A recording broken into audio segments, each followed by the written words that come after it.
Every morning, Jonathan Hayes opened the doors of his church, which stood on the edge of a small town. People came to confess, pray, seek solace. He was respected, but in his soul he felt empty. The priest had not found joy in his service for a long time, as if something important had been lost in his life. One of these ordinary mornings it became clear that among all those who came to church, there was one man who worried Jonathan more than all the others. Thomas Rivers, a homeless man who sat at the door every day, waiting for someone to give him a few coins or a piece of bread. His clothes were threadbare, his face was overgrown with stubble, and his eyes were always full of gloomy melancholy. Jonathan often watched Thomas. Every time he saw him on the church steps, he felt like this man was more than just a vagabond. It was as if Thomas had an untold story inside him, but none of the townspeople wanted to know it. One day, overcoming his doubts, Jonathan approached him closer. "Good morning," the priest said softly, dropping to one knee next to him. "Are you hungry?" Thomas looked up, a mixture of surprise and disbelief in his eyes. He had rarely encountered such concern. For a few seconds he simply stared at Jonathan, as if trying to decide whether he could trust him. "Yes," Thomas finally answered, his voice hoarse and rough. "But more than that." Jonathan frowned, sensing there was more to the words. He motioned for Thomas to come inside, offering him a seat at the long wooden table at the back of the church where the ministers usually ate. The priest brought out some bread and soup that had been prepared for the needy.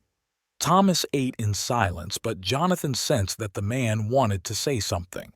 "You come here often," Jonathan began, trying to start a conversation, "but you've never been inside before today." Thomas put down his spoon, took a deep breath, and looked straight at the priest.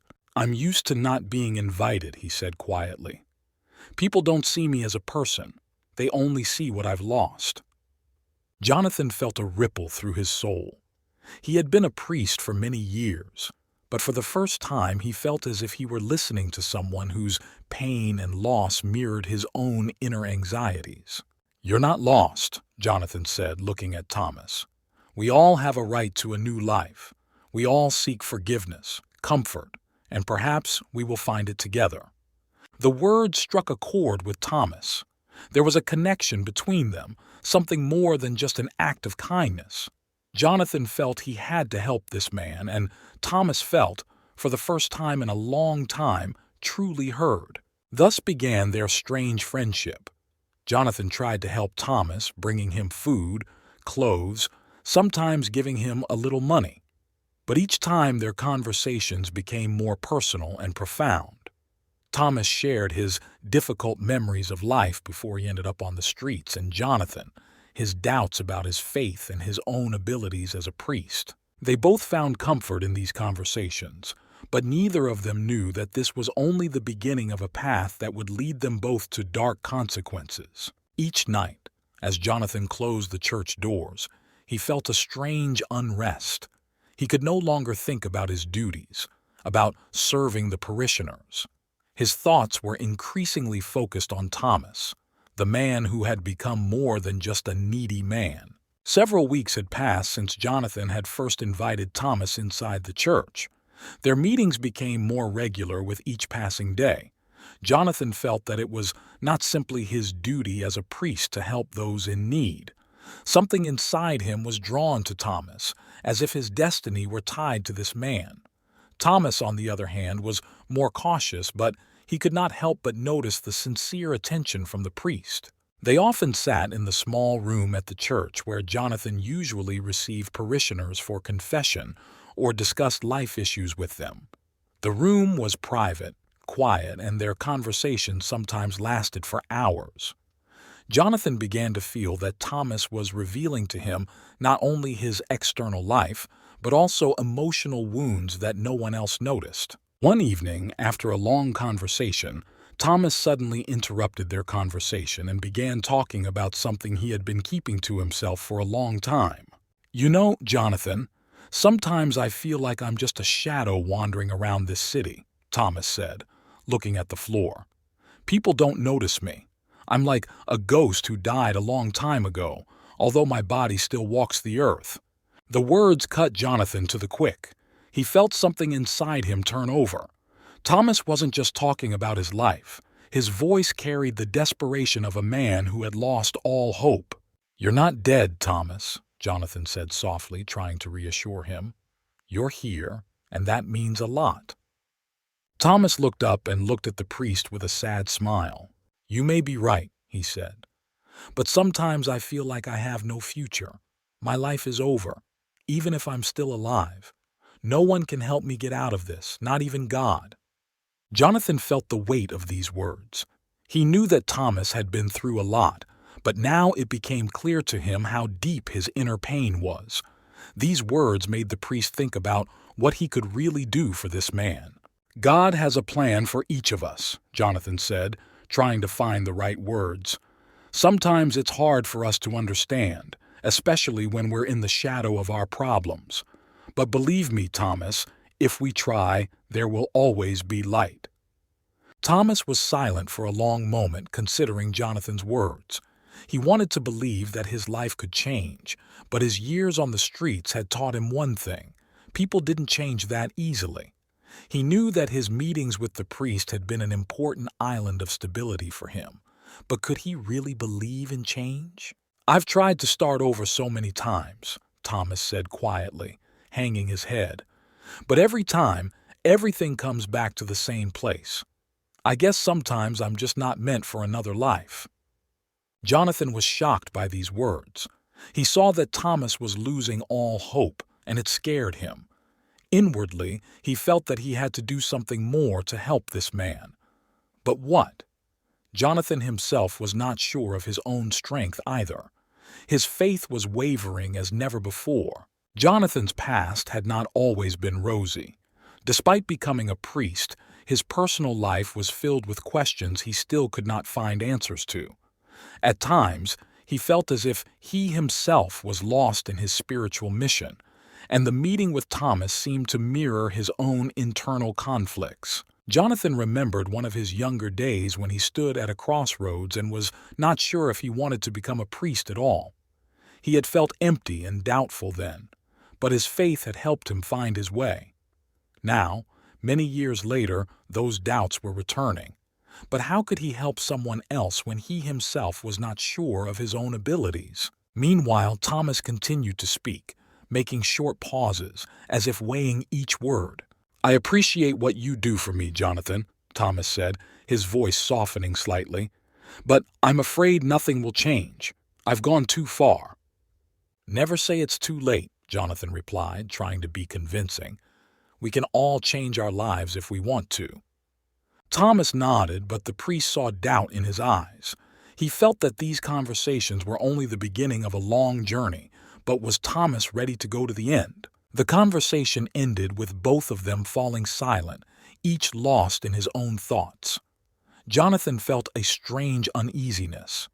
He knew that these conversations with Thomas were changing something in him. Each encounter deepened the bond that was no longer simply that of a priest and a homeless man. For the first time in many years, Jonathan began to feel something that knocked him out of his usual rhythm of life. That evening, as Thomas left, Jonathan watched him for longer than usual. There was a growing feeling inside him that this meeting was only the beginning of something much deeper and more dangerous, something he could not yet fully comprehend. With each passing day, their meetings became more meaningful, and Thomas, despite his skepticism, began to open up to Jonathan more and more. It was a strange, but at the same time very close friendship. Thomas could not remember the last time he had been trusted so much and given the opportunity to be heard. But despite this, his inner demons still held him captive. One evening, when Jonathan and Thomas met again in a secluded room in the church, the conversation took on an even more personal tone. Thomas was silent for a long time, studying the priest's face, as if gathering his thoughts to say something important. There was a heaviness in the silence of the room. Jonathan sensed it, but he did not rush Thomas, allowing him to collect himself. "You know, Jonathan, everyone has something they hide from everyone," Thomas said finally. his voice hoarse but filled with hidden tension. "Something they'll never tell anyone. Not even you. Not even God." The priest frowned, not expecting this way to start the conversation. He leaned a little closer, sensing that Thomas was finally ready to reveal what he had been holding back for a long time. "You say I can find the light, but what if that light isn't for me?" Thomas continued. "What if I've already done something that can't be forgiven?" Jonathan froze. The question was not merely rhetorical. Thomas was clearly talking about something specific, some deep wound that was bothering him. The priest felt that this time he should be prepared for something more serious than all their previous conversations. "God always forgives," Jonathan replied softly, feeling the words come out of his mouth hesitantly. "There is no sin that cannot be forgiven." Thomas chuckled, but his laughter was full of bitterness. "You say that as if you believed it," he said. "But what if what I did was beyond forgiveness? What if I condemned myself long ago?" Jonathan felt a chill on his skin. Thomas was talking about something that touched not only on his inner pain, but on his past actions. The priest knew he should have kept his judgment outside these walls, but he found it hard to breathe. He wasn't sure if he was ready to listen to what Thomas had to say. "Whatever it is, you can tell me," Jonathan said, trying to sound confident. "I'm here to help you."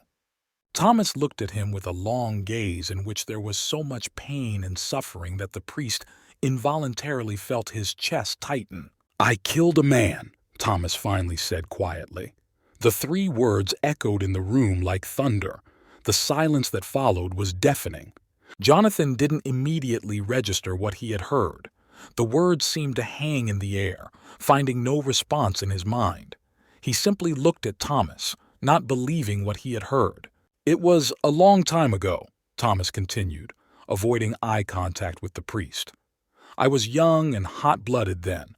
I drank a lot, got involved with bad people. We had a fight about money. It was a fight. I didn't want it to end like that. But when I saw him lying on the ground, motionless, I realized what I had done." Jonathan was silent, his mind racing to process what he had just heard. The priest had encountered many people who had come to him for forgiveness, but none had ever confessed to such a serious crime. He didn't know how to respond, didn't know what words to say at this moment. "I ran away," Thomas continued. "I couldn't stay there. I abandoned everything I had, ran as far away as I could. Since then, my life has been a wandering, eternal run. I thought I could run away from what I did, but I was wrong. It never goes away. It haunts me, even when I sleep." Thomas fell silent, and a heavy silence fell over the room.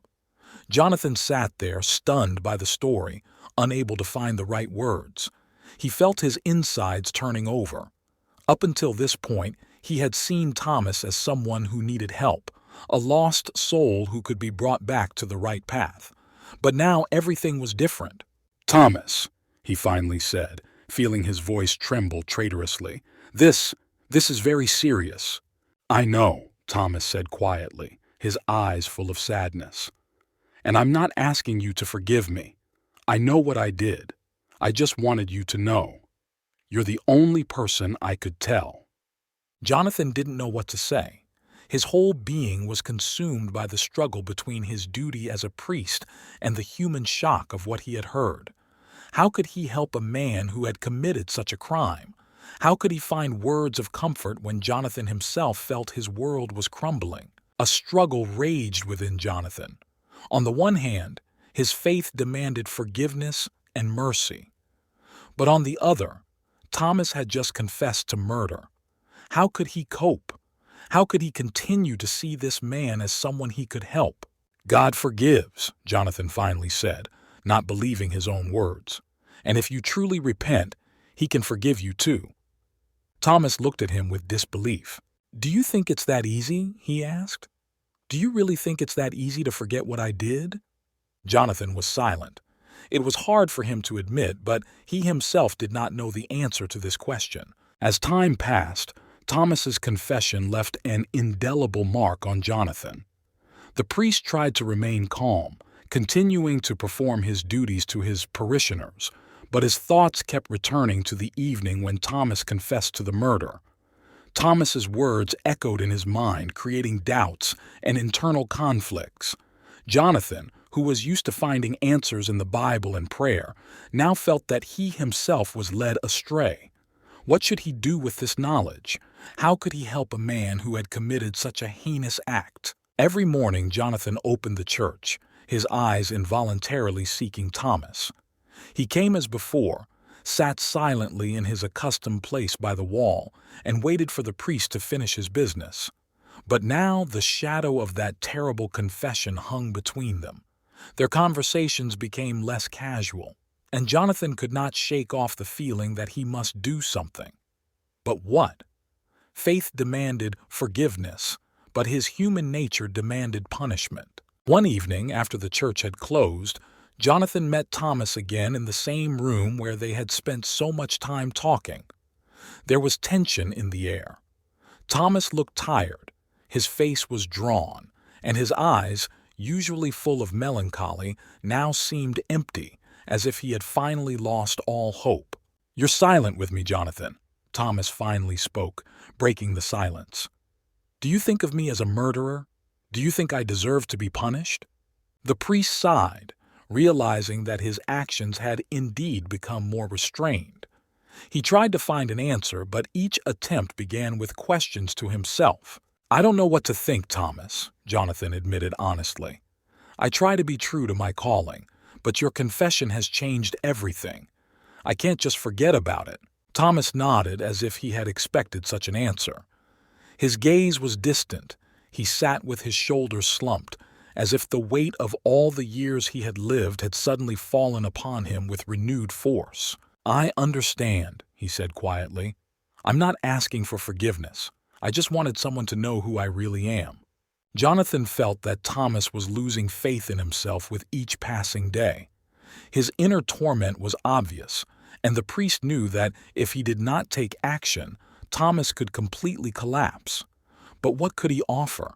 How could he help a man who condemned himself and did not believe in forgiveness?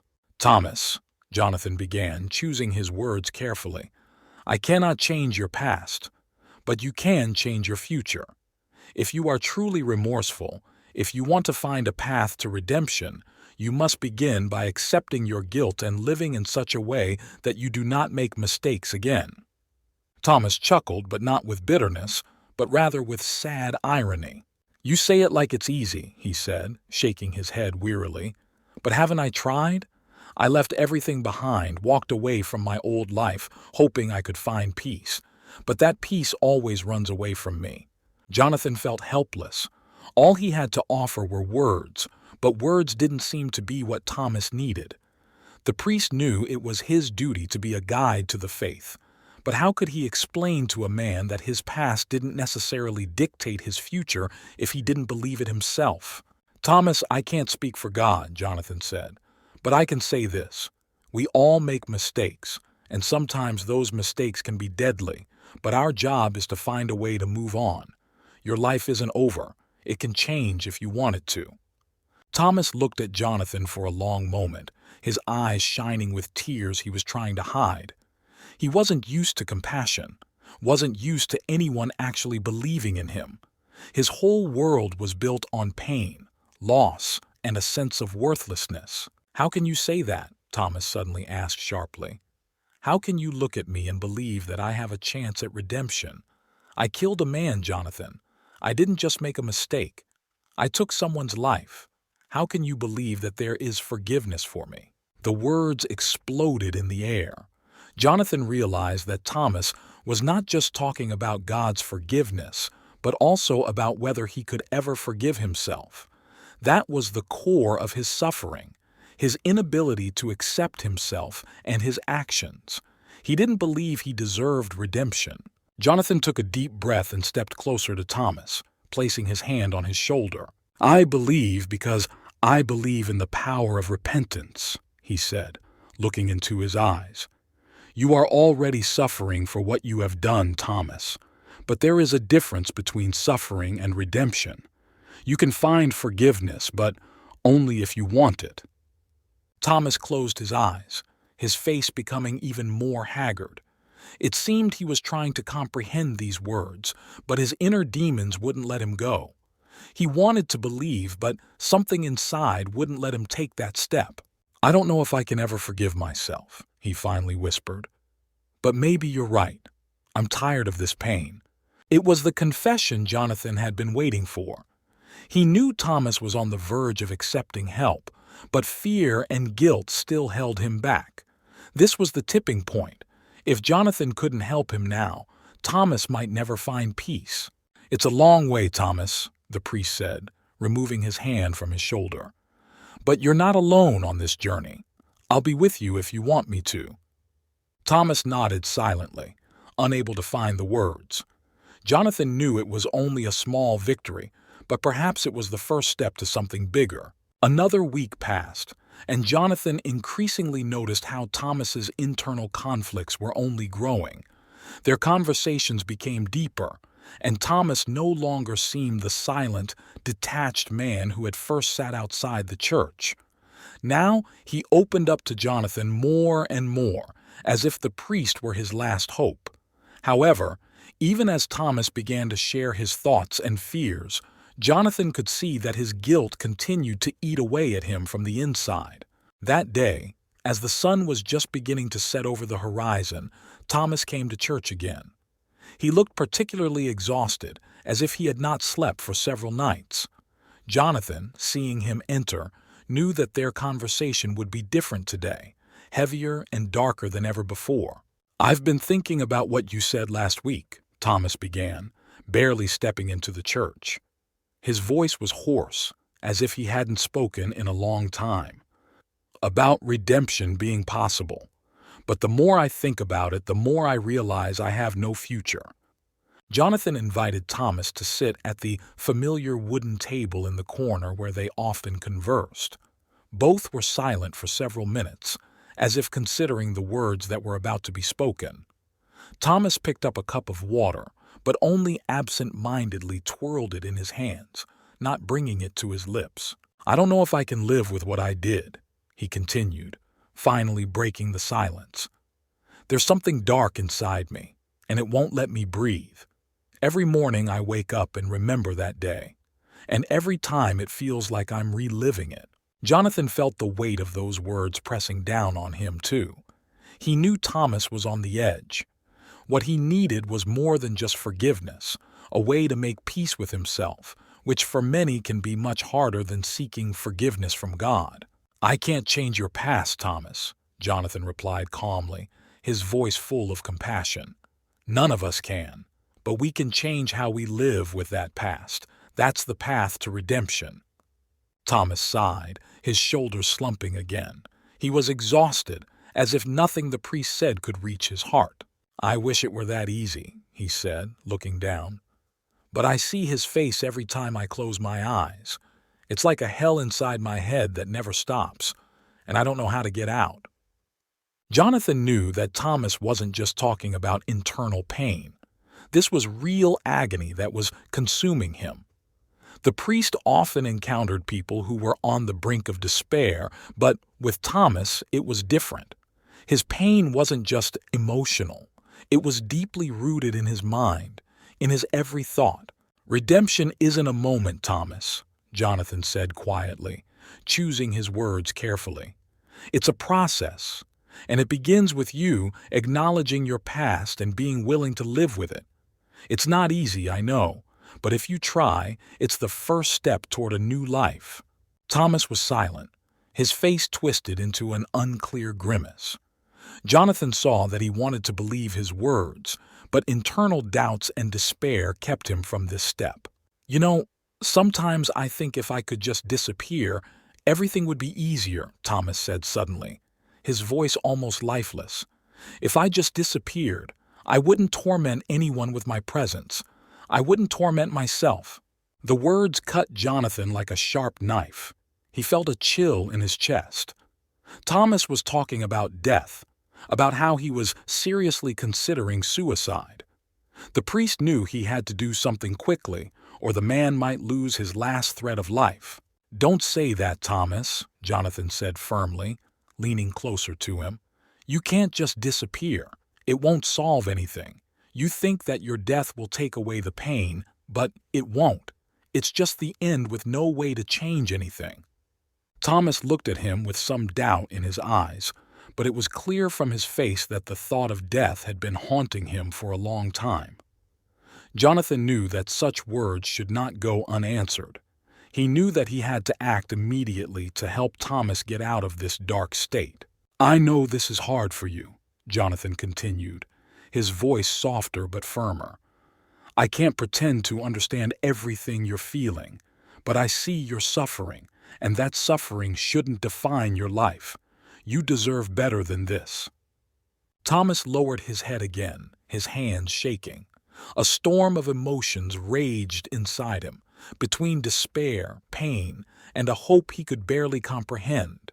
He wanted to believe that Jonathan was right, that his life could still change. But something dark inside him pulled him back, making him doubt everything. "You may be right," Thomas finally whispered as if to himself, "but I'm not sure I can handle it." Jonathan took a deep breath, knowing that this conversation was a turning point. Thomas was on the edge, but if he could convince him to continue fighting now, he might have a chance at redemption. The priest knew he had to be there for Thomas, so he wouldn't be left alone with his thoughts. "You can do it if you're not alone," Jonathan said firmly. "I'll be here, Thomas. We'll get through this together, but you have to promise me you'll fight." Thomas was silent for a long time, his eyes filled with tears again. He didn't know if he could keep this promise, but for the first time in a long time, he had the feeling that someone really cared about his fate. A few days had passed since that difficult conversation, and Jonathan couldn't stop thinking about Thomas's words. The thought that Thomas was on the verge of suicide haunted him. He knew that he had to act to support this man and not let him fall into despair again. Jonathan felt responsible, but at the same time he began to doubt whether he could truly help Thomas. Doubts tormented him, as did questions he could not find answers to. One evening, as the sun was beginning to set, Jonathan saw Thomas again at the church. He was leaning slightly against the wall, looking out over the horizon, seemingly pondering something. His face was distant, as if he were far away. The priest approached him, sensing that this evening might be a turning point. "Thomas, how are you?" Jonathan asked softly, standing next to him. Thomas turned his head slightly, looking at the priest, but did not answer immediately. His face was haggard, and it seemed as if the passing days had left an even greater mark on him. "I think it's time for me to go," he said finally, slowly and thoughtfully, as if weighing each word. Jonathan felt something freeze inside him. Those words did not bode well. He knew that Thomas was struggling with the demons of his past, and that he was going to leave could mean that he had finally decided to end his life. Leave? Where? Jonathan tried to speak as calmly as possible, although anxiety was raging inside him. Thomas shrugged as if the question didn't really matter to him. "I don't know. Just leave. Disappear. Maybe that will solve everything." Jonathan felt his heart tighten. He knew that Thomas was still lost in his despair and felt that the only way out of his pain was to run away, or perhaps do something worse. "Leaving is not a solution," the priest said firmly. "You think that if you leave you will get rid of this pain, but it won't. It will follow you wherever you go." Thomas was silent for a long time, looking into the distance, as if these words could not find a response in his soul. Jonathan felt that their conversation was approaching a critical moment when he had to do something to keep Thomas from taking a fatal step. "You can't just disappear," Jonathan continued, taking a step closer to him. "You're not alone in this, Thomas. We've talked about this before. You have to fight." Thomas smiled bitterly, his eyes full of fatigue and disappointment. "What if I don't want to fight anymore?" he asked, his voice shaking with suppressed pain. "I'm tired of this fight, Jonathan. I've tried. You were right when you said it wasn't easy, but I can't anymore. Every day I wake up, I see only darkness. Every night is torture. I don't know how to live with this anymore." The priest was struck by the depth of despair that had overwhelmed Thomas. He felt that the man was standing on the edge of the abyss and was about to take a step towards what Jonathan had tried so hard to keep him from: death. And thoughts of suicide were already firmly lodged in his head. Jonathan tried to collect his thoughts. He knew that Thomas's fate was being decided now.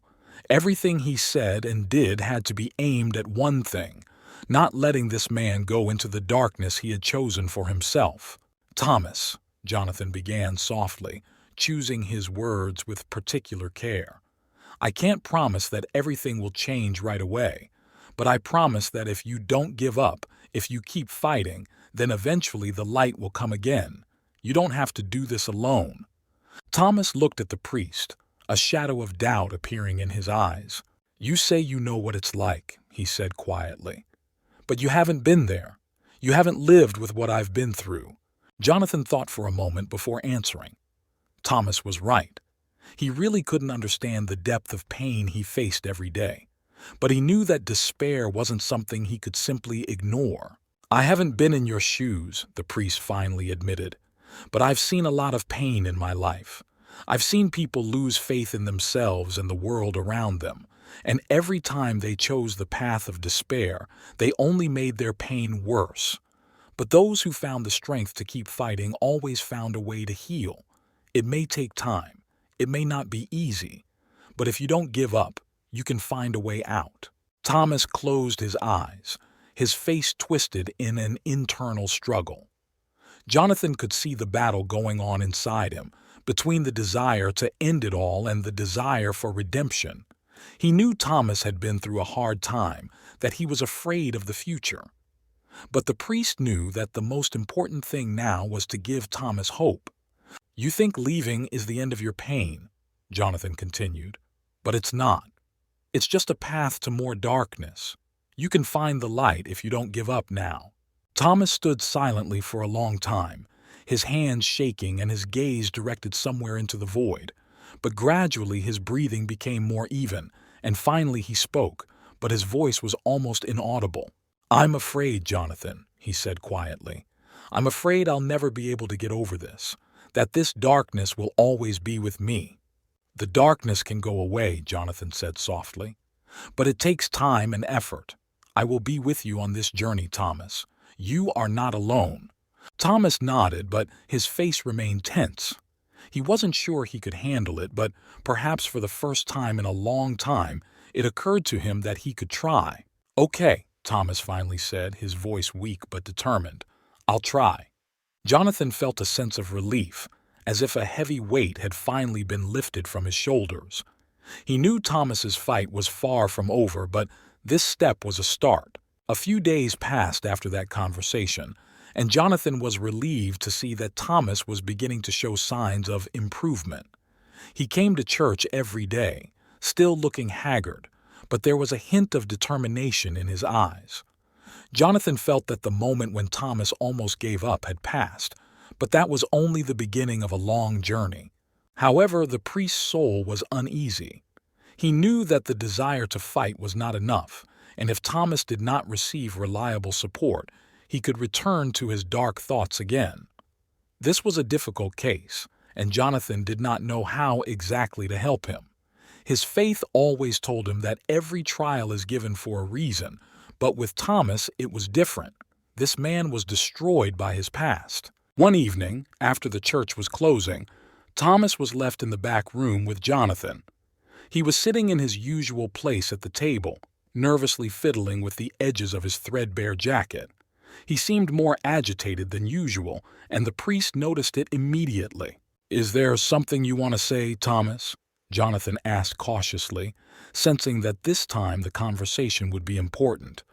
Thomas was silent for a long time, as if he was trying to find the right words. His face was focused, but his eyes still showed deep concern. "I've been thinking about what you said," Thomas finally said, his voice quiet and doubtful, "about redemption being possible, about keeping fighting. But I'm not sure I can do it alone, and I don't know how long I can keep going." Jonathan nodded. He had expected Thomas to return to the subject sooner or later. He knew that no one could bear such a burden alone, especially a man who had lived with guilt and a difficult past for years. Thomas needed help not only spiritually but also practically. Perhaps he needed more than just the comfort of a priest. "I understand, Thomas," Jonathan said softly. "No one should go through this alone. But I'm here for you. I promised I wouldn't leave you, and I'll keep that promise." Thomas looked at Jonathan with gratitude, but it was clear that these words were not enough to calm him down. He sighed and rubbed his temples, as if trying to get rid of some internal tension. "I'm trying. I really am," he continued, his voice shaking. "But every day it's a fight with myself, with what I've done, and the more I think about it, the more I feel like I'll never get over it. I don't know how to forgive myself." These words were the key to understanding what was really tormenting Thomas for Jonathan. All their conversations about God, faith, and redemption had one thing in common. Thomas could not forgive himself, and that was his greatest pain. Having admitted his guilt and repented of what he had done, he was still a prisoner of his own consciousness, which would not let him go. He considered himself unworthy of forgiveness, and this poisoned his every day. "Accepting God's forgiveness is one thing," Jonathan said, choosing his words carefully. "But accepting forgiveness from yourself is another. That's always the hardest step. And I know you can't just forgive yourself for what happened, but it's possible." Thomas shook his head, his eyes dark with depression. "But how? How can I forgive myself for what I did? I took someone's life, Jonathan. It's not just a mistake or a slip. It's unforgivable." Jonathan took a deep breath. He knew Thomas hadn't expected an immediate answer. He wanted to know how to deal with this enormous burden of guilt, but even Jonathan couldn't give him a simple solution. Forgiving yourself was always a process, a long and painful one. But the priest knew that without this step, Thomas would never find peace. "It's really hard," Jonathan said quietly. "You can't change the past, but you can change your attitude toward it. You've already paid a high price for your mistakes, Thomas. But in order to move on, you have to stop punishing yourself. You have to give yourself a chance." Thomas froze, his hands clenched into fists, his breathing deepening. He was in an internal struggle, and it was obvious. "I'm scared, Jonathan," he whispered, his voice barely audible in the quiet room. "I'm scared to live with what I've done, scared to think I deserve forgiveness when I don't believe it myself." Jonathan felt that Thomas had taken a step forward by admitting his fears, and this was an important moment. He understood that Thomas needed not only spiritual guidance, but also psychological support. Jonathan had never considered himself an expert in this, but he felt he had to help Thomas overcome this barrier. "Fear is normal," the priest said, placing a hand on Thomas's shoulder. "It's part of the journey, but you can't let that fear rule your life. You have to accept that the mistakes were made by a man, not a monster. Yes, they were terrible mistakes, but you are not one of those who doesn't deserve a chance at redemption." Thomas was silent for a long moment, his face set in concentration, but there was a small glimmer of hope in his eyes. He wasn't sure he could handle this, but for the first time, the thought that it was possible entered his mind. While Jonathan knew Thomas's struggle would be long and difficult, he also knew that this step was necessary. "You're right," Thomas finally said quietly. "I don't know if I can do it, but I'll try." Jonathan nodded with relief, feeling that this moment had been a turning point. He could see that Thomas was still afraid, still struggling with his inner demons, but now he was at least willing to try to forgive himself. And this was an important step toward healing him. The conversation ended for the evening. Thomas left, still lost in his thoughts, but with a slightly different attitude. Jonathan remained in the church, praying that his friend would find the strength to move on and not get lost along the way. Another week passed, and this time Jonathan noticed that something had changed in Thomas. He was no longer the despairing man the priest had met at the church door so many months ago. But despite these small improvements, Jonathan knew that Thomas's struggle had only just begun. Each new day was a challenge, and although he tried to move forward, the weight of the past still weighed heavily on his shoulders. One evening, when they were alone again in that room behind the church, Jonathan sensed that Thomas was ready to begin another chapter of his life. Over the past few days, Thomas had begun to talk more, sharing his thoughts and fears. Now he sat across from the priest, and there was something new in his eyes, not only despair, but also a glimmer of hope. Still, Thomas's face remained tense, as if there was still a struggle going on inside him. "I've thought a lot about what you said, Jonathan," Thomas began after a long pause. "About forgiveness, about moving on. But there's one thing that still holds me back. One thing that keeps me from moving forward." Jonathan nodded, waiting for Thomas to continue. He knew that Thomas was hiding much more, that his burden of guilt was far more complex and deep than it seemed at first glance. The priest knew that it would not be easy for Thomas to share this, but if he did not take this step, he would never be truly free. "It's not just that I killed a man," Thomas continued, his voice shaking. "It's not like I just disappeared after that. I left everything behind. Everyone in my life, my family. They didn't know what happened. They still don't know where I am." Jonathan was taken aback by these words. Until that moment, he had known about the tragedy in Thomas's life, but he had no idea that he had walked away not only from his crime, but also from the people who were close to him. Now everything fell into place. Thomas not only carried guilt for the murder, but also for betraying his family. This made his pain even deeper and more complex. "Have you ever tried to contact them?" Jonathan asked cautiously, sensing that this conversation would be one of the most important for Thomas. Thomas shook his head. "No," he answered quietly. "After it happened, I was in such a state that I just couldn't go back. I couldn't look them in the eye. I couldn't explain what I'd done. I felt like my life was over, that I didn't deserve their love anymore. So I left, disappeared. They probably thought I was dead." Jonathan felt the weight of those words. He knew that Thomas carried guilt not only for the murder, but also for abandoning his loved ones. That sense of betrayal had obviously haunted him for all these years. "But, Thomas," Jonathan began softly, trying to get his point across, "your family may still be waiting for you. They probably don't know what happened, but they might want to know the truth.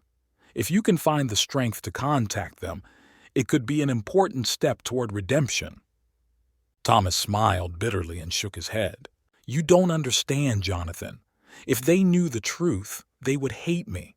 They would never forgive me for what I did. I can't put them through that. It's better that they continue to think that I've disappeared or that I'm dead. It will be easier for them." The priest sighed. He knew that Thomas was afraid not only of not being forgiven, but also of being confronted with his own conscience if he confronted his family. It was a difficult moment. Jonathan knew that if Thomas wanted to move forward, he would have to make this decision, to contact his family or continue to live in the shadow of his past. "But you can't keep living with this, Thomas," Jonathan said. "You can't hide from what you've done forever. I understand that you're afraid, but forgiveness is a process that begins with confession. If you can't confess to yourself and your family, you'll never truly find peace." Thomas closed his eyes, his hands shaking. A storm of emotions raged inside him. Jonathan could see how hard it was for him to accept this fact.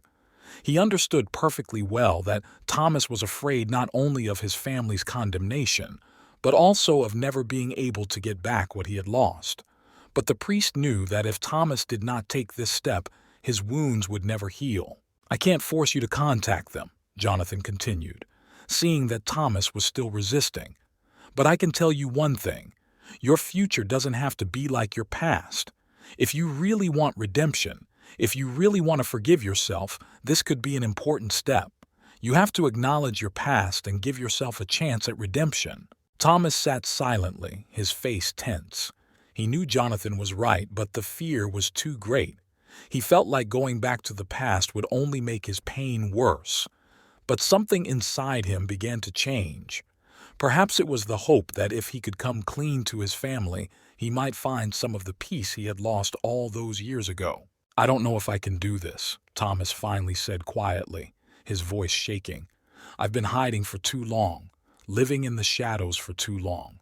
Jonathan nodded, knowing it wasn't easy. "Nobody said it would be easy, Thomas," he replied softly. "But it could be the first step to finally leaving the past behind. You have to give yourself a chance to heal." Thomas was silent for a long time, considering Jonathan's words. He was at a crossroads: return to the past or continue living in oblivion. But something inside him had changed. Perhaps he was ready to take that step.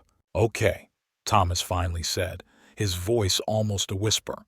"I'll try, but I don't know how they'll take it." "That's a big step, Thomas," Jonathan replied with relief. "The main thing is that you're ready to move forward. I'll be there to support you, just like I promised." Thomas nodded, but his face remained tense. Jonathan knew the fight wasn't over, but this moment was critical. Thomas was ready to try to come to terms with what had once destroyed his life.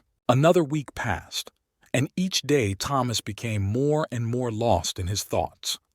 After he had decided that he would try to contact his family, his mood had been up and down. Sometimes he seemed more determined, while other days he seemed depressed and doubting his decision again. Jonathan, as promised, remained by Thomas's side, supporting him every step of the way. However, the priest knew that the upcoming conversation with his family would be the hardest thing for him to face. One evening, Thomas came into the church with a special expression on his face. There was deep concern in his eyes, and Jonathan knew at once that this time their conversation would be important. Thomas went to his usual place in the back room, sat down on a chair, and without raising his head, said quietly, "I've made up my mind." The words hung in the air, and Jonathan felt the tension fill the room. Thomas had finally made the decision to contact his family, but the priest could see that it had not been an easy decision. The process of struggling with himself, his fears and guilt was still plaguing him, and it was evident in his every move. "This is a big step, Thomas," Jonathan said, sitting down across from him. "I'm proud of you for taking this step." Thomas shook his head as if he didn't agree.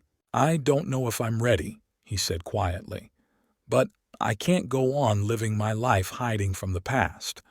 If I don't do this now, I'll never be able to truly live. But I'm afraid. Afraid of what they'll say. Afraid of how they'll react." Jonathan understood his fear. For Thomas, this moment was not only an attempt to come to terms with the past, but also a chance to make amends with the family he had abandoned.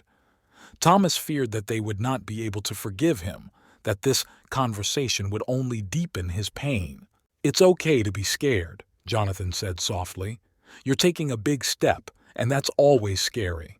But you've come a long way, Thomas. You've fought yourself, the pain, and the guilt.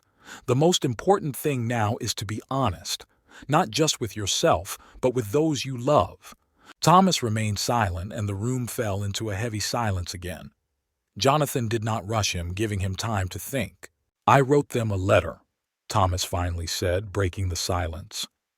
"I wrote it all down, about what happened back then, about why I left, and that I was a coward for being afraid to face them. But I don't know if I can send it. I'm afraid that if they read this letter, they'll hate me." The words hit Jonathan again. He could see that Thomas was still struggling with himself, but now the struggle had shifted to a new level: how his confession would be received. The fear of rejection, perhaps stronger than guilt itself, tormented Thomas. "Thomas," the priest began softly, "a letter is a way of expressing everything you've kept inside for many years. You've confessed your guilt. You've told of your fears and suffering. It's not an easy path, but you've already taken the first step by writing this letter. Now you must decide on the next one." Thomas looked up, his eyes full of despair and doubt. "What if they don't forgive me?" he asked, his voice barely audible. "What if they reject me?" Jonathan took a deep breath. This was the most painful question for Thomas, and the priest knew that the answer to it would not be simple. "I can't say how they'll react," Jonathan answered honestly. "They might be shocked. They might need time to process everything, but you can't control their reactions. You can only control your actions. You have to let them know the truth. That's your part of the journey to redemption." Thomas fell silent again, his gaze falling to the floor. He wasn't sure he was ready for that answer, but there was a struggle going on inside him, and Jonathan could see it. He knew that for Thomas, admitting his guilt to his family was as important as admitting it to himself. "I'm afraid that if they reject me, it will break me completely," Thomas said quietly. "I don't know if I can survive that." Jonathan felt the weight of those words pressing down on him. He could see that Thomas was on the edge, that his fear of rejection was so great that it could stop him from healing. "Thomas, you've already done a lot," the priest said, trying to sound understanding and sympathetic. "You've already admitted your guilt. You've already taken a step forward. Now the main thing is to keep moving. It won't be easy, but you mustn't give up. You're not alone. I'm with you." Thomas took a deep breath, his hands still shaking. He felt the moment of truth approaching, and his heart was clenched with fear of what was to come. But at the same time, deep down in his soul, there was a hope, faint but real, that his family might be able to understand. "I can't live in the past anymore," Thomas finally said, his voice firmer. "I don't know if they'll forgive me, but I have to try." Jonathan nodded, feeling relieved. "This is the beginning of the road to healing, Thomas," he said. "The main thing is that you are willing to try. That is already a great achievement." Thomas slowly rose from his chair and looked at the priest. There was still a lot of fear and doubt in his eyes, but now he was ready to move forward despite all his fears. "I'll send the letter," he said quietly. "Tomorrow morning." Jonathan nodded, smiling at him approvingly. "I will pray for you and your family," the priest said. "You made the right choice." Thomas nodded in response and then, without another word, walked out of the church. Jonathan watched him for a long time, feeling the struggle unfolding within his friend.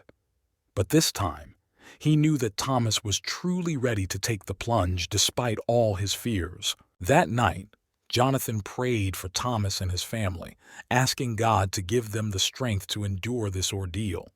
He knew that the next day would be a turning point, and their entire lives would depend on how they accepted the truth. The next morning, Thomas arrived at church earlier than usual.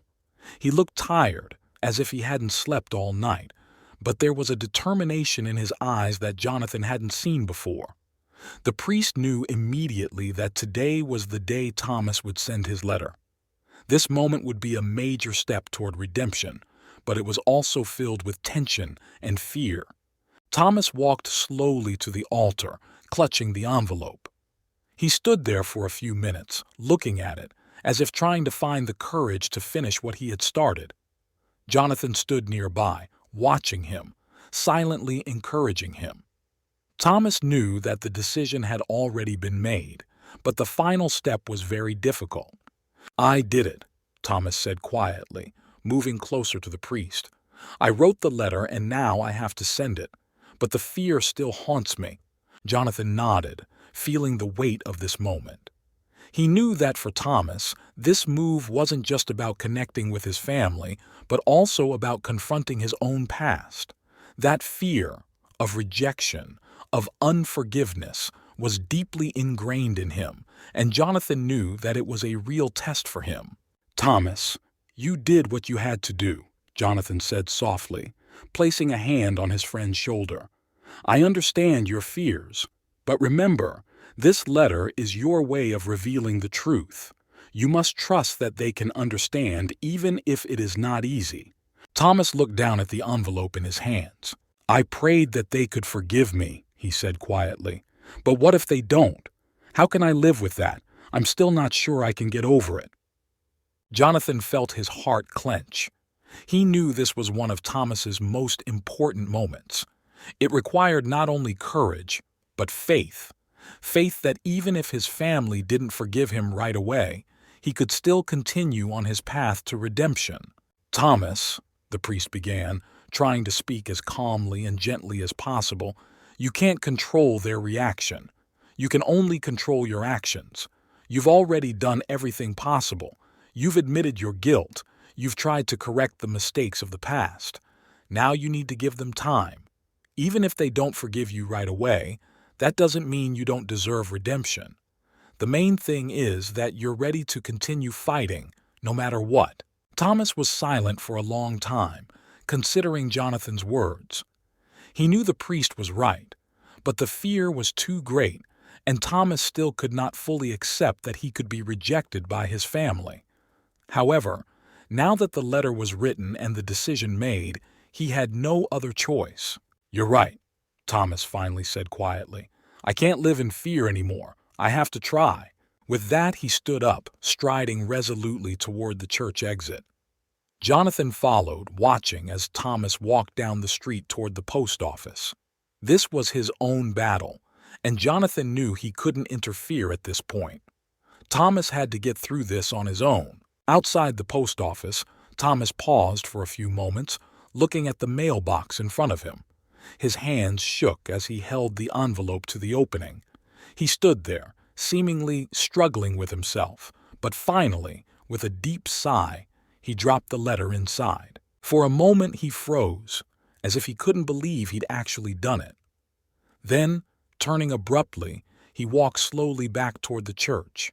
His steps were heavy, and it seemed as if this act had taken all his strength. But at the same time, there was a faint glimmer of relief in his eyes. The letter had been sent, and now he could do nothing about it. Back at the church, Thomas sat down in a pew near the altar and buried his face in his hands. Jonathan walked over to him, sitting silently next to him. He knew Thomas needed time to process what had just happened. This was the beginning of a new phase in his life, and the priest knew that everything now depended on how the family responded to the letter. "I did it," Thomas finally said, his voice hoarse and tired, "but I feel empty."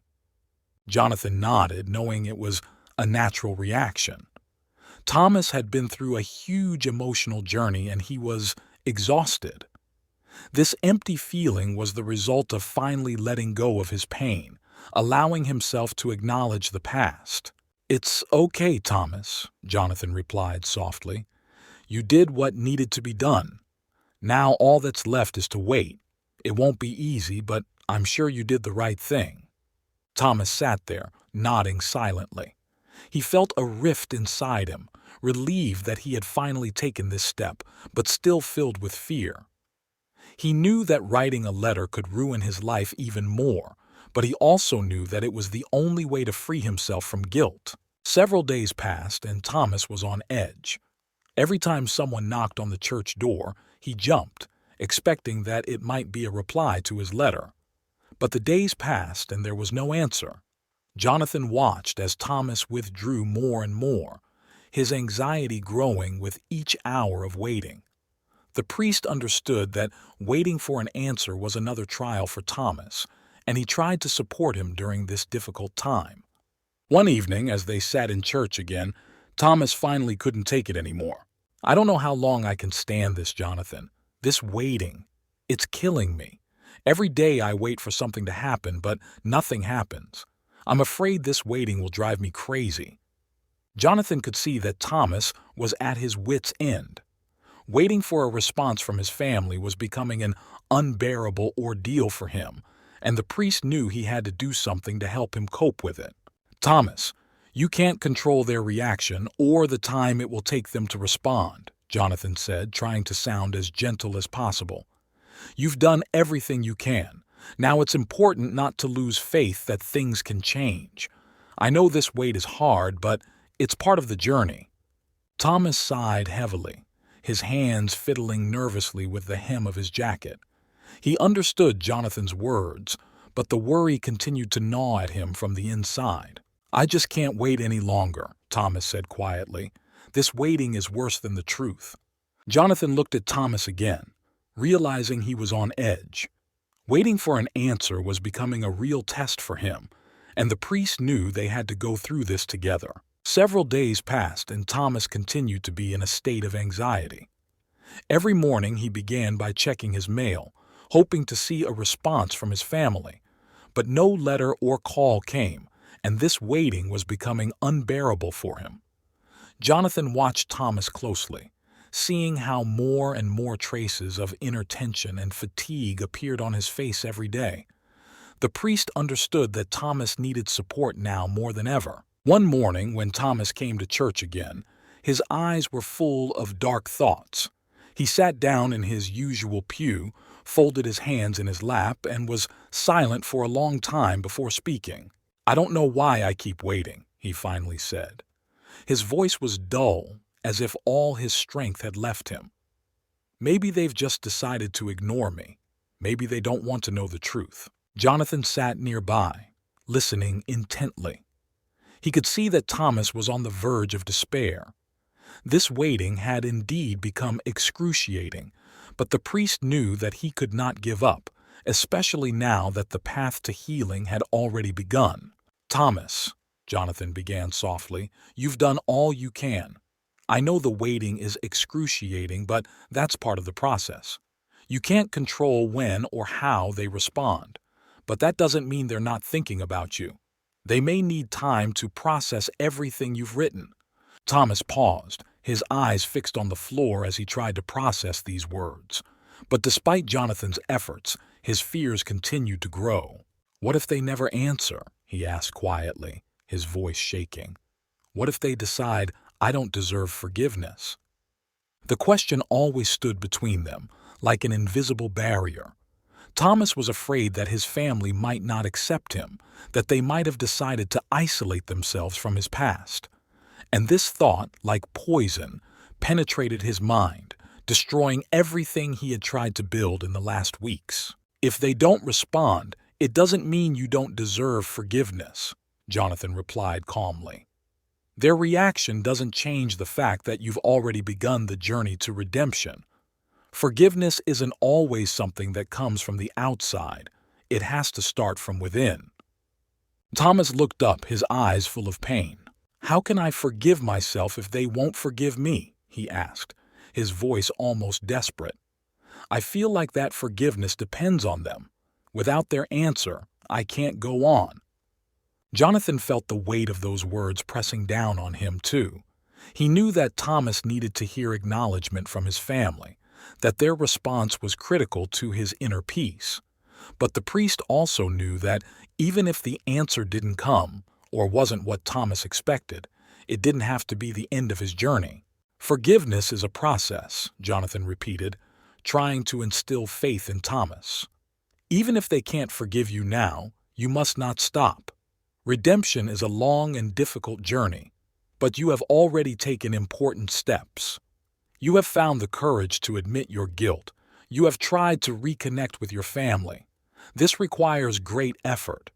Now you must continue despite the fear." Thomas lowered his head again, his shoulders slumping. "I'm not sure I have the strength," he whispered. "I feel like this waiting is destroying me. Every day I think only about how they won't answer, that I'm dead to them." Jonathan nodded, understanding that it wasn't just the waiting that was hard on Thomas, but the constant self-doubt. It was like the battle he'd been fighting for years, and now it was reaching a new level. "Thomas, I know this wait is hard," the priest said, trying to sound confident. "But you have to believe you did the right thing. You gave them a chance to know the truth, and now it's up to them. But that doesn't mean you have to stop. You have to continue on your path to redemption, even if they don't answer." Thomas was silent, his face tense, as if he couldn't cope with an internal conflict. He wanted to believe Jonathan's words, but fear and doubt continued to torment his soul. "What should I do if they don't answer?" he finally asked quietly. The question hung in the air like a heavy burden that Thomas could no longer bear alone. Jonathan knew it was not an easy question to answer, but it was an important one. "If they don't answer, you must still move on," Jonathan said firmly. "You must find the strength to forgive yourself, even if you don't receive forgiveness from others. It won't be easy, I know, but it is your path to redemption." Thomas closed his eyes, his face contorted in pain.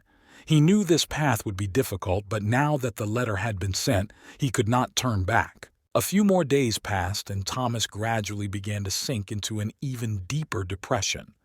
He came to church every day, but now he barely spoke. His anxiety and fear became his constant companions, and Jonathan became increasingly worried about his friend.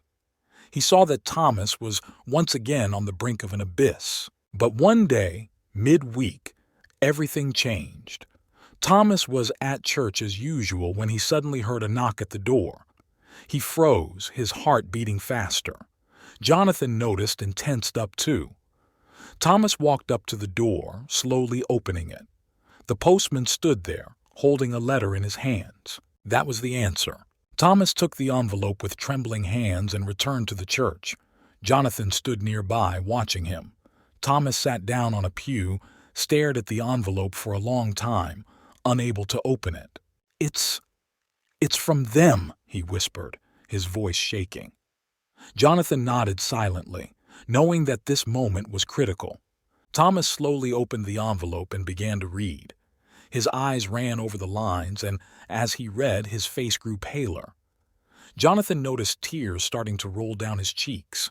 When Thomas finished reading the letter, he folded it and lowered his head, covering his face with his hands.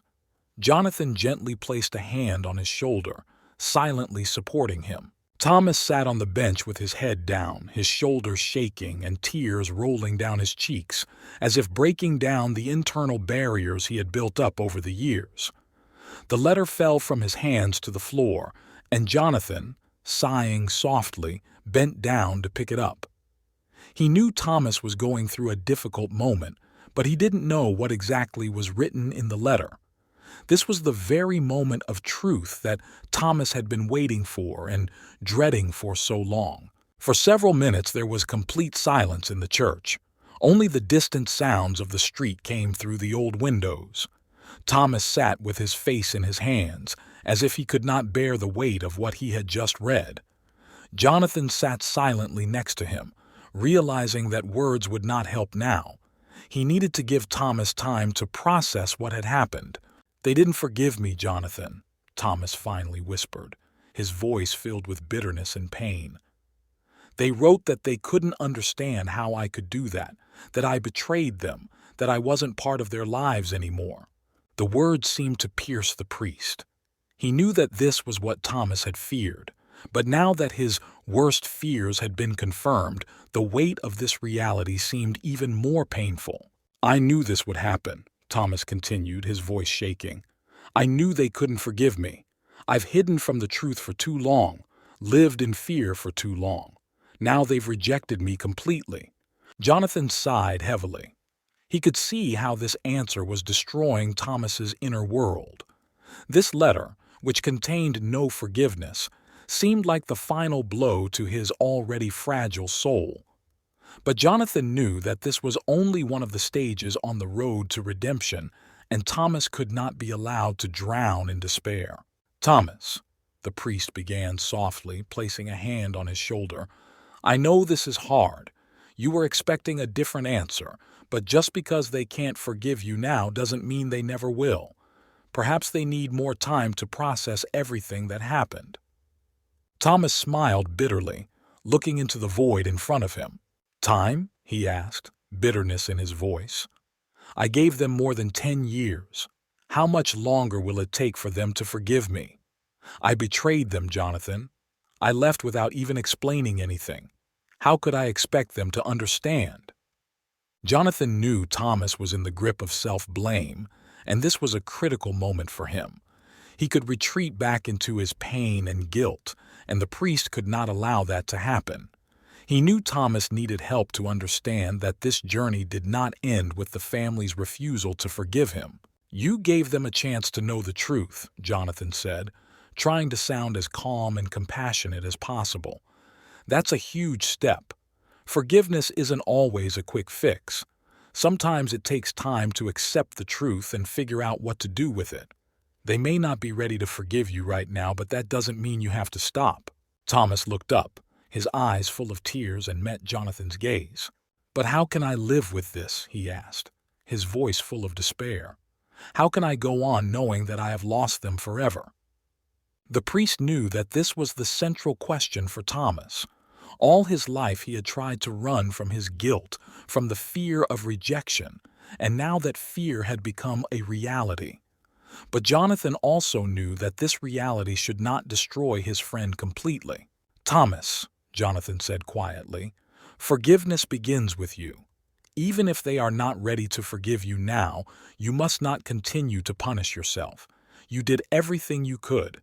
You were honest. You admitted your mistakes. This is already an important step on the road to redemption. Now you need to continue this path, even if forgiveness from your family does not come immediately." Thomas was silent, lost in thought. His face was distorted with pain, and Jonathan understood how hard it was for him now. But the priest knew that Thomas could not be allowed to drown in his guilt again. "You're not alone in this fight," Jonathan continued, squeezing Thomas's shoulder. "I'm with you and I won't leave you. We'll get through this together. But you have to understand that their refusal to forgive you now isn't the end. It's just part of your journey." Thomas looked at Jonathan again, his face tense, but his eyes no longer held the despair that had filled him just a few minutes ago. "I don't know if I can go on," Thomas said quietly, "but maybe you're right. Maybe this isn't the end." Jonathan nodded, feeling a little relieved. He knew this was a turning point for Thomas. Now that his worst fears had become reality, he had a choice. Let this pain destroy him completely, or continue on despite his family's rejection.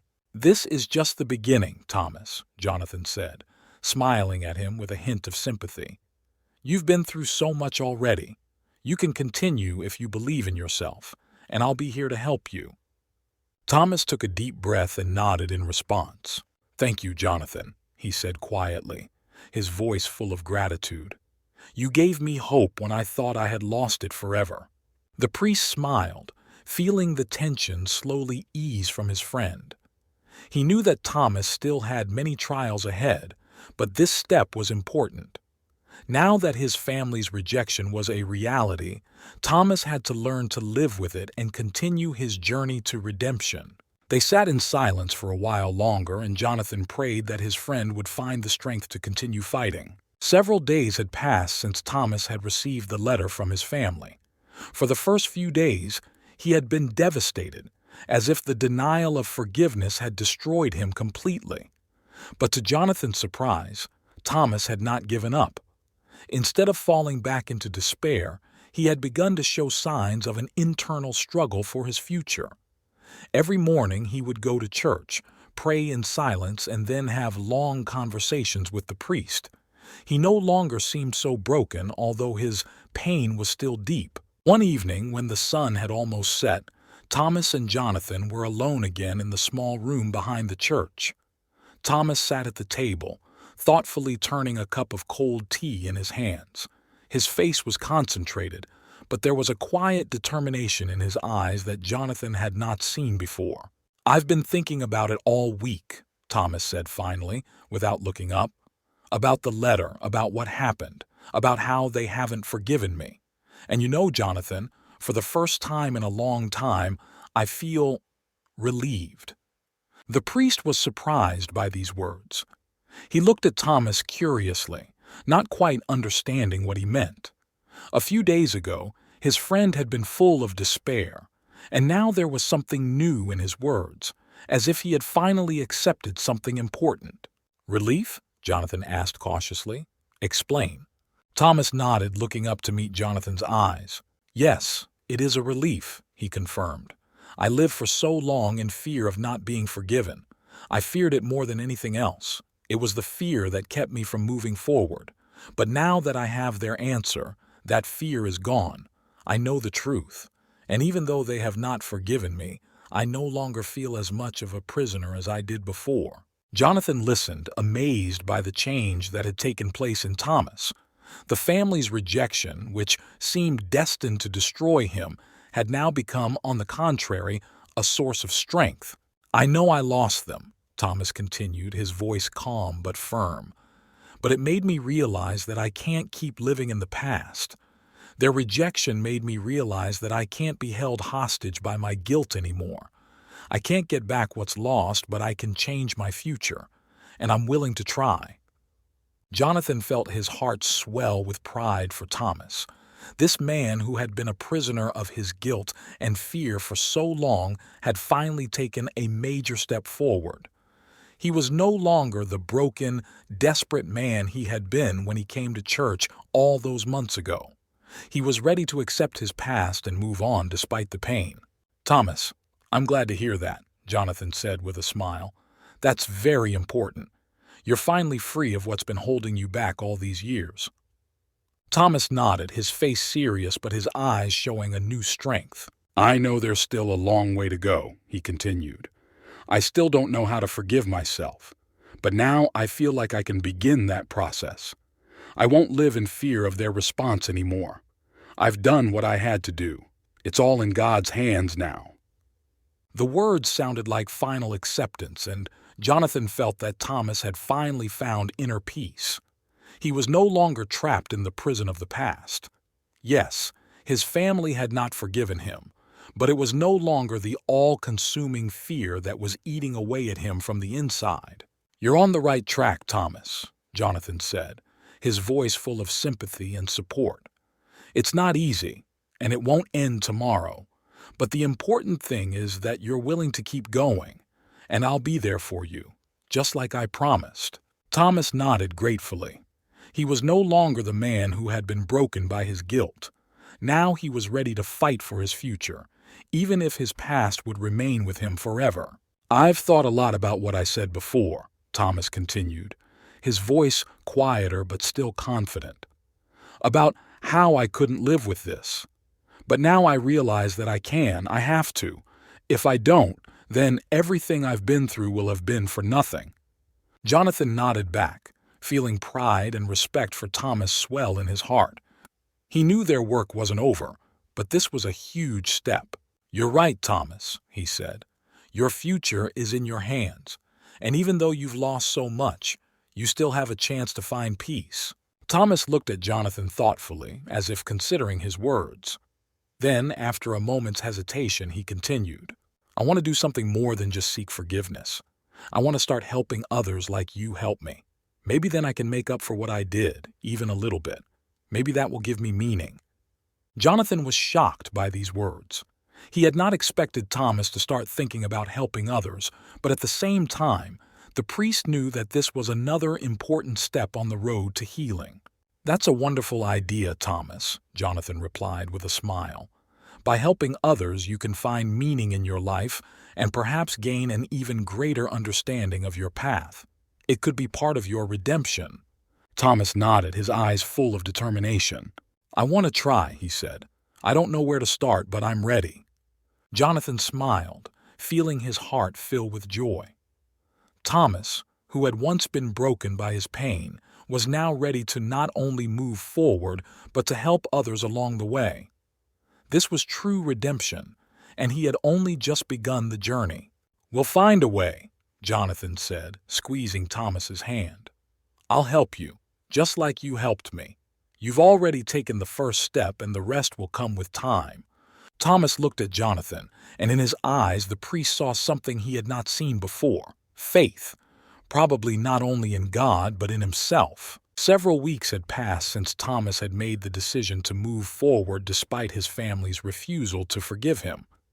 Time had not healed his wounds completely, but he was no longer the same man who had been paralyzed by fear and guilt. Thomas had begun his journey toward redemption, finding new goals and ways to change his life. He was no longer living in the past, but channeling his energy into creating a future in which he could find peace. Jonathan noticed that Thomas was growing stronger each day. Instead of withdrawing and avoiding people, Thomas began to wonder how he could help others. Jonathan suggested that he work at a homeless shelter near the church. This experience could be an important step in Thomas's journey to personal healing. Thomas's first visit to the shelter was an emotional ordeal. Seeing people in similar situations to his own, he experienced mixed feelings, from pain and sympathy to fear and anxiety. But instead of running away from these emotions, Thomas decided to stay and immerse himself in his work, helping those who, like him, had lost faith in themselves. Jonathan watched Thomas as he helped distribute food and talked to the homeless. His words were simple, but there was more to each conversation. A man who knew what it was like to be at rock bottom but had found the strength to rise up. Jonathan saw that working at the shelter not only helped others, but also gave Thomas the sense of purpose he had been searching for. One evening, after a particularly difficult day at the shelter, Thomas and Jonathan were sitting in church again. Thomas was physically exhausted, but there was something new in his eyes, a calm, even a contentment. He sat down on a pew near the altar, taking a deep breath. "You know, Jonathan," he said, smiling wearily, "I never thought I'd feel useful again. I thought my life was over, that I'd forever be overshadowed by my mistakes. But now, helping these people, I feel like I'm doing something right." Jonathan smiled back, feeling happy for his friend. He saw Thomas gradually recovering, step by step emerging from the darkness he had lived in for many years. "You are doing something important, Thomas," the priest said. "Not only are you helping others, but you are finding your own healing. This is the path you have chosen, and it is the right path." Thomas looked at Jonathan thoughtfully. Then his face became serious. "But you know, I still can't forgive myself," he admitted. "Despite all of this, despite trying to help others, there's still this darkness inside of me. I feel it every time I think about my past. It's like a part of me will always be broken." Jonathan took a deep breath. He knew that Thomas's internal wounds had not yet fully healed. Forgiving oneself was a difficult process that took time, and the priest knew that these changes could not be rushed. "You shouldn't rush forgiveness, Thomas," Jonathan said softly. "It's a long road and every step is important, but you've already done more than you thought. You've acknowledged your guilt, you've begun to work on atonement, and now you're finding new goals. Forgiveness will come when you're ready. But the important thing is, you're already moving forward." Thomas nodded, considering Jonathan's words. He knew the priest was right. Forgiving himself wasn't something that would happen overnight, especially after everything that had happened. But he already felt like he was on the right path, even if it was a difficult path. "I want to continue," Thomas said, his voice firm. "I want to help these people. I want to use my experience to do some good. Maybe it will help me find peace." Jonathan smiled, feeling proud of his friend. Thomas, who had once been broken and saw no way out, now stood before him, ready to fight for his future. This was the true path of redemption, not in forgetting his mistakes, but in finding the strength to live with them and keep moving forward. "You're on the right track, Thomas," Jonathan said, his voice full of encouragement. "Remember, I'll always be here for you. You're not alone." Thomas nodded, his eyes shining with tears, but they were tears of relief. He felt like he had finally found his way, even if it was a difficult one. Now that he had a purpose, his life began to make sense again. A few more weeks passed, and Thomas became a regular volunteer at the shelter. He gained the respect of the other workers and, most importantly, began to build relationships with those he helped. He was no longer the broken man who lived only in his past. Now he was someone who found the strength to help others out of the darkness. One day, when Thomas was distributing food at the shelter, one of the homeless people, an elderly man with deep wrinkles on his face, approached him. His eyes were full of gratitude. "Thank you," the man said, leaning slightly toward Thomas. "You gave me hope. I thought my life was over, but thanks to you, I realized that not all was lost." These words touched Thomas deeply. He realized that his journey to redemption had not been in vain.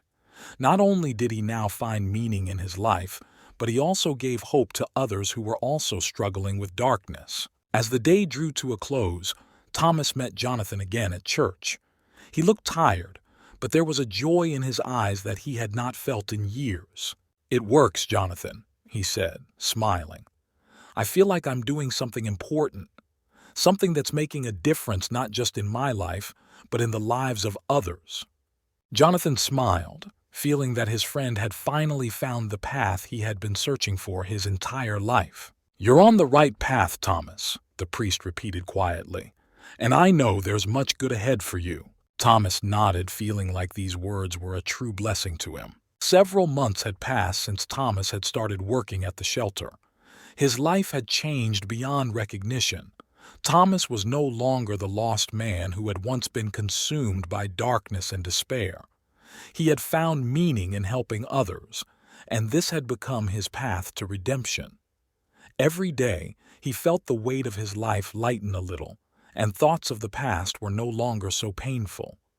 Yes, the wounds remained, and sometimes they made themselves known, but now Thomas could live with them and move on. One evening, after the work at the shelter was over, Thomas and Jonathan met again at church. It had become their tradition to pray together every night and discuss the day. Thomas would sit in his usual pew at the altar, and Jonathan would sit next to him. Both were silent, but their silence was filled with meaning. "Today was a special day," Thomas said, suddenly breaking the silence. He looked at Jonathan with a slight smile on his lips. "What happened?" the priest asked softly, sensing that his friend had something important to share. "One of the men I've been helping for the last few months finally got a job," Thomas replied, his voice full of pride. "I saw him start to believe in himself, the light in his eyes again, and it made me feel like I'd done something really important." Jonathan smiled as he looked at Thomas. He saw that his friend had found something much more than just peace. Thomas now had a new purpose, and it gave him the strength to continue living despite the past. "This is your path, Thomas," Jonathan said, his voice full of warmth. "Not only have you found yourself, but you've become someone who can help others find theirs. That's true redemption." Thomas nodded, but his face became more serious. "But you know, Jonathan," he said quietly, frowning slightly, "I still can't fully forgive myself. Even with everything that's happened, even with all the help I've given to others, there's still this emptiness inside me. I still feel like I have to do more to deserve forgiveness." Jonathan was silent for a long moment, considering his words. He knew that forgiving himself was the hardest thing Thomas had ever faced. Even with all his accomplishments, the internal struggle continued. But the priest also knew that Thomas had already made great strides toward redemption. "Thomas," he began calmly, "forgiving yourself is a process that doesn't happen overnight. You've come a long way already, and I can see how much you've changed. But remember, forgiveness doesn't mean forgetting your mistakes. Forgiveness means accepting them and learning to live with them. You're already doing that every day, helping others and finding meaning in your life." Thomas nodded thoughtfully. He knew the priest was right. Forgiveness wouldn't come instantly, but he was already on that path. "I understand that," Thomas said after a long pause. "I'm still learning to live with it, and it may take a long time. But now I feel like I have the strength to continue."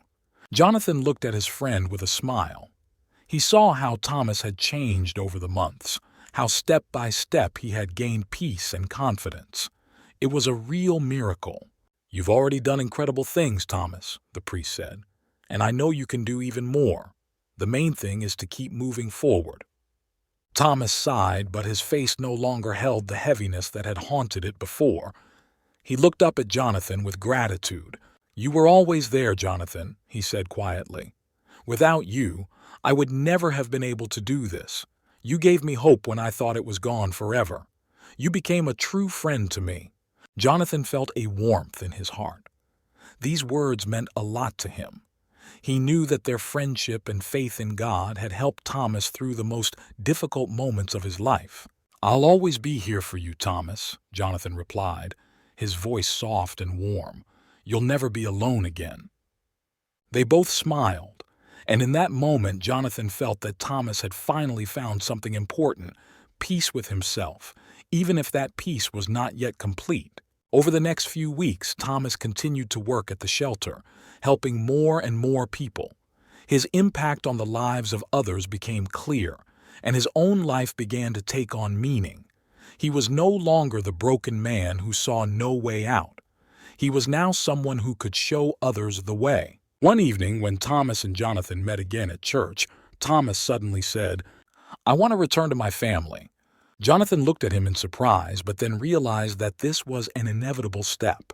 "Are you ready?" he asked, sensing that this moment could become a new test. Thomas nodded. "I don't know if they will accept me, but I want to at least try. I have to try to restore what I destroyed. Even if they don't forgive me, I will know that I did my best." Jonathan smiled, feeling proud of his friend.